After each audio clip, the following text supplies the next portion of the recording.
पिछला दिन सहरसा जाए के क्रम में मुख्यमंत्री के काफिला सुपौल पहुंचल छल, जतय आरजेडी कार्यकर्ता सबके हंगामा के लिए छल। एहि दौरान पुलिस द्वारा लाठीचार्ज कयल गेल, जाहि में कई आरजेडी कार्यकर्ता के संग संग पत्रकार सब सेहो घायल भेल छला। जाहि के बाद पत्रकार सब धरना पर बैस गेल छला।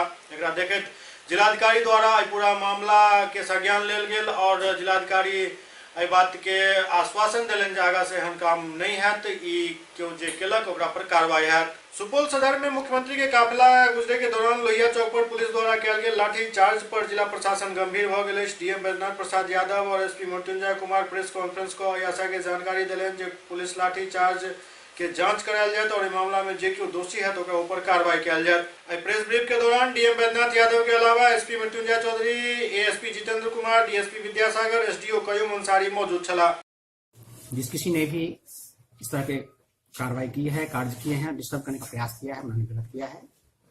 आपको मैंने प्रेस रिलीज में जानकारी दी ही कि उनकी बातों को हमने ज्ञापन ली और ज्ञापन को जो समुचित स्थान है वहां पर भेजने के लिए हमने उनको आश्वस्त किया और यही प्रक्रिया ही है। आप देखते हैं जिला स्तर पर कोई धरना प्रदर्शन भी होता है, जिला पदाधिकारी लेते हैं, वही सरकार का माध्यम बनते हैं।